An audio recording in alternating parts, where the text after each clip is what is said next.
Very good morning, Matome. And first of all, congratulations on a really informative read. Who is this book written for? Who is the target market? Who were you thinking about when you wrote this book? Good morning to you. Thanks for having me, and good morning to your listeners as well.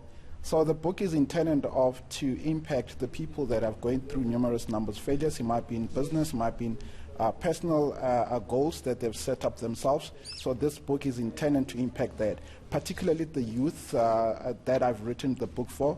But I had people over 60 years who read the book, and they were quite impressed. They say they can still reflect on their journeys as well, on their journeys of success. I have to say, having read this book, even though you're not necessarily an entrepreneur, there are plenty of life lessons to take from it. So how can you use your past failures to ensure that you turn into a future success?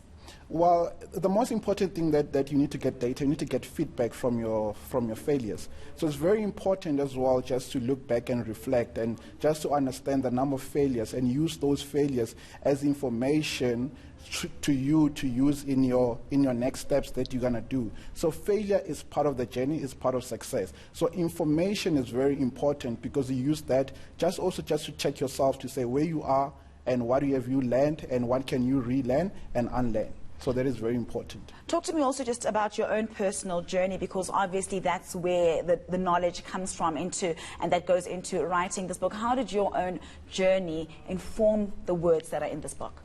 Well, you know what, it's been coming, it's been long coming, and it took me time. So the first thing that I did in my journey is that I took time to accept my own failures. I couldn't accept my own failures. So what I did is in my personal journey is when I failed my matric. And some people will be surprised, because if they don't know my journey, they'll think that, no, you're too smart to have failed matric. And they found that very interesting to read. And when I failed my matric, it was the most difficult time of my life.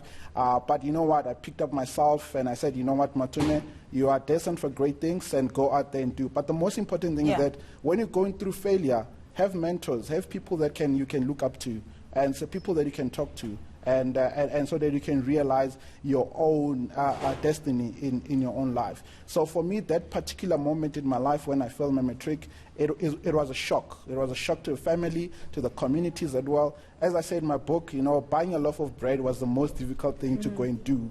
But you know what? It was part of my journey. I am here today because of that failure. You know what? This is the birth of the book, because I failed that, and hence, influence my writing, and also influence the goal that I want people to get out of this book. And just on that note about embracing the journey, you talk a lot about the curse of those comparisons that will naturally take place, the curse of those comparisons, and the importance of authenticity.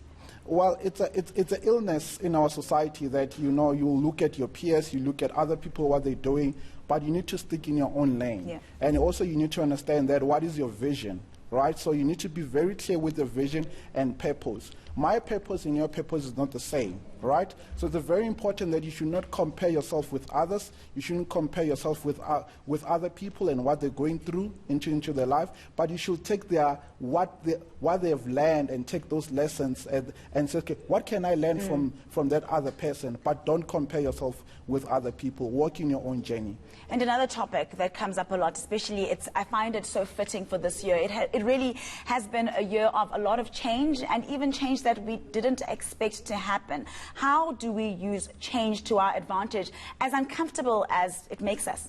Well, firstly, we've been hit by the pandemic, as you know. But pandemic is a tool. The change is a tool that you can use actually to channel yourself, and to channel the things that you want to change in your own life. The necessity for change is there just for you to use to say that, am I going in the right direction? And change is there to make sure that, am I following my right path? Am I doing it? Because we had to reflect, during the lockdown and all that. We had to reflect a lot on ourselves. Am I doing the right job? Am I following my purpose? Am I doing what I want to do? And change is there actually to equip us to be better people, and to improve on ourselves.